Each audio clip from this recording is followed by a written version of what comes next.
अस्सलामुअलैकुम dear students. आज का हमारा टॉपिक है हाउ डू वी ब्रीथ। आज हम सांस लेने का मैकेनिज़्म समझेंगे। हम हवा नॉस्ट्रिल से अंदर लेते हैं। हवा नेज़ल कैविटी से जाकर विंड पाइप के थ्रू लंग्स में पहुंचती है। विंड पाइप को हम ट्रैकिए भी कहते हैं और विंड पाइप से दो ब्रांचेस निकलती हैं जिनको हम ब्रोंकाई कहते हैं। हवा ब्रोंकाई से होके लंग्स में पहुंच जाती हैं। लंग्स चेस्ट कैविटी में होते हैं और चेस्ट कैविटी रिब से घेरी होती है। एक मस्कुलर शीट जिसको हम डायाफ्राम कहते हैं चेस्ट कैविटी का फ्लोर बनाता है। ब्रीदिंग के दौरान रिब्स और डायाफ्राम मूव करते हैं।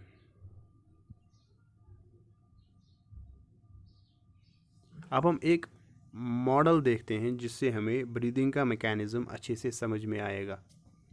एक बोतल लेते हैं, प्लास्टिक बोतल, जिसके बॉटम को हम रिमूव करेंगे।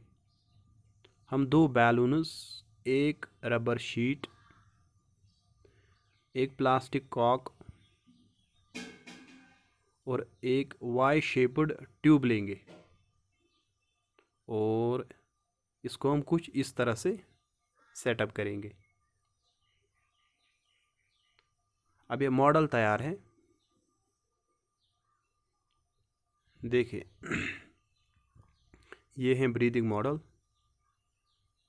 बॉटम पे हमने इसको लगाया, इस बोतल के बॉटम पे हमने एक रबर शीट लगाई। जब हम इस रबर शीट को नीचे की तरफ खींचते हैं तो बैलून्स में हवा भर जाती है और जब हम इसको ऊपर की तरफ दबाते हैं तो बैलून से हवा निकल जाती है। देखिए जो बोतल से बाहर का हिस्सा है पाइप का, उसको आप नॉस्ट्रिल से कंपेयर कर सकते हैं और जो बोतल के अंदर का हिस्सा है उसको आप पाइप के इस हिस्से को आप विंड पाइप से कंपेयर कर सकते हैं। फिर जो दो ब्रांचेस निकलती हैं इस पाइप की, उनको आप ब्रोंकाई से कंपेयर कर सकते हैं। और बैलून्स जो हैं ये लंग्स को रिप्रेजेंट करते हैं और रबर शीट डायाफ्राम को रिप्रेजेंट करते हैं। ये है ब्रीदिंग मॉडल।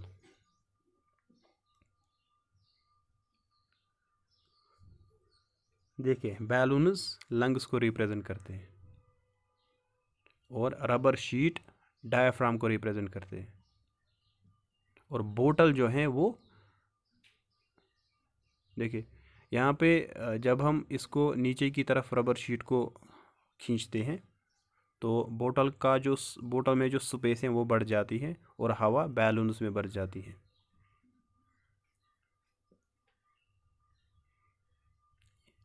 ये इनहेलेशन के टाइम होता है।